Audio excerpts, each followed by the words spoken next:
我说现在不是说你给我善后，你好了是咱俩一起来相逢来了。这打个虾吧。这许姨又搬家了。这属于出来这是几年？出来12年，搬了几次家了？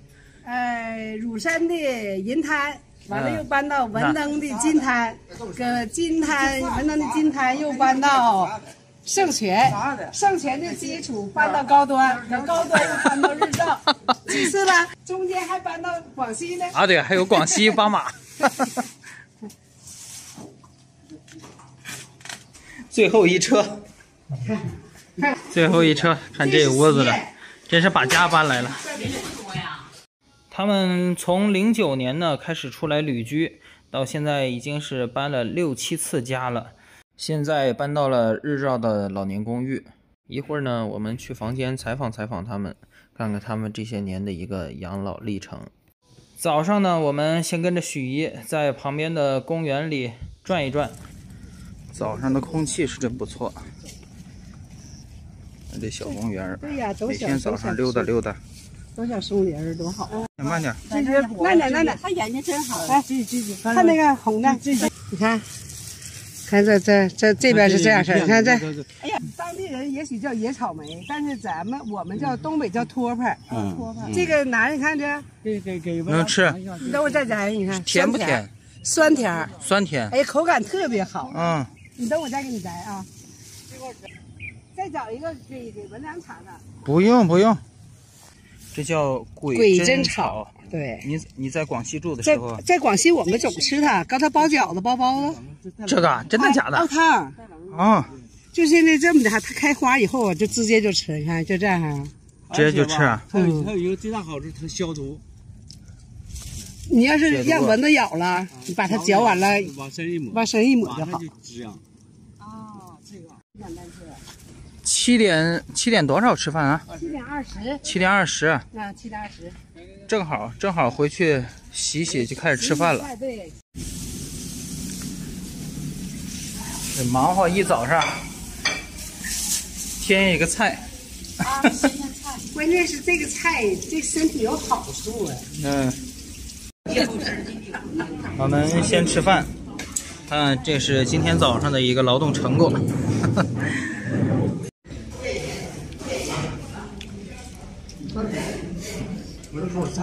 许姨是公寓里入住的比较年轻的老人嘛，他这个每天早上吃完饭之后呢，还要带着老人跳一会儿操。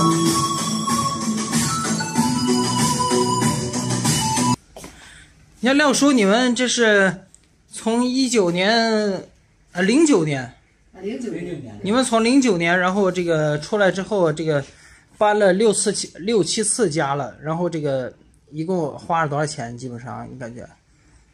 哎呀，基本上就是算本儿吧，每次都是白住房，就是买完了之后又卖了。对，买完了又卖，买完了又卖了，也没赔钱，没挣。就是住了一般，第一次住了将近10年。最后是多钱买多钱卖，1分钱没挣，就弄个白住，谁觉得你挣钱了？白住也行。白住，完每次都是住2年的也是白住。住半年的还是白住。这次这属于搬到日照这边来了啊。对。你像你们老两口出来12年，去年的时候我拍过视频，拍过你们的视频，你们说是就是当时把这个老家的房子处理掉了之后断了后路，然后就出来旅居养老了，就是走到哪里都是家。对，最后在盛泉就算扎根了吧。算是19年的10月份出来的，因为你廖叔就得病了。他就得了一个大病，真的就是肺癌晚期。但是你们当时也没选择是这个去医院啊什么的，是不是？因为他的当时是9月28号，也是我们给那个老师长去开药。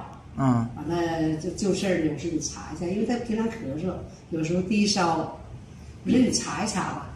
后来这一查呢，就查出病了。一看，因为咱们当时虽然对医学不是那么明白吧，但是还懂一点儿。因为当时就写的是左肺，6点几乘几5点几那个大瘤，右肺中侧也有，而且都是边缘不整齐，有毛刺儿，所以一看这就没啥说的了。当时我俩就决定，就是说从他诊断出病到我俩走出圣泉只有5天，就直接把房子就卖了。然后你们就搬家去了广西的爸妈。去了广西，因为当时他的病已经不能手术。他当时是有肺内感染、肺内转移和肺大泡。这个地方很神奇，但是有一点，虽然地方很神奇，但是一定要不能放下，不能不治疗。该吃药该打针。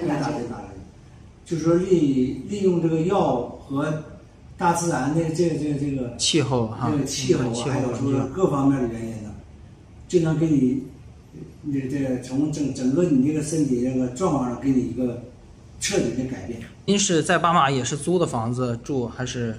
租的30年，长租30年，6万8。那你们怎么有考虑来日照这边？实际吧，这个为什么来到圣泉？主要的想法是为了我，也是为了我养病。因为养病啊，特别是类似这样大病，一定要有一个环境要好，又要舒静医疗条件又要好的，就是这么个地方。实际日照这个地方呢还是不错的。对，到这边一考察，周边的环境特别美，特别好。那旁边就是森林公园。完了呢，而且超市呢也不远，步行也就是10分钟的。另外上日照来还有一个啥呢？得说啥啊？你廖叔他也是在做他的善后啊，你这么说。他总说他呢意思，他100年之后给我占个地儿，让我在这块儿。为啥要选择没厨房呀？就不用做饭了，享享福。我说现在不是说你给我善后，你好了是咱俩一起来享福来了，因为他好了，是不？现在不存在，慢慢就好了。对，是他现在已经是好了，右肺已经是结节了。现在的话，夏天等冬天的时候再往巴马那走，再住一段时间啊。因为那边毕竟是。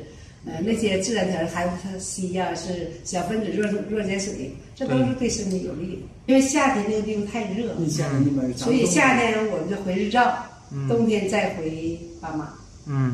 再跑几年吧，一直跑到说5年魔咒嘛，这5年魔咒期过了这个魔咒期，咱跑7年，跑7年。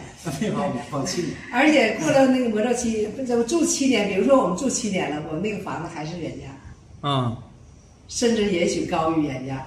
对呀，现在这个你说是居住权、什么产权呐、什么的，可转卖可继承。还有一句话，国家提倡的是什么？房子是用来住的，而不是用来炒的。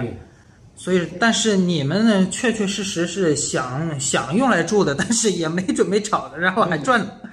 对，他总是计划没有变化快，总是有意外发生。好了，我们今天就到这里，祝福廖叔早日痊愈，关注我，了解更多。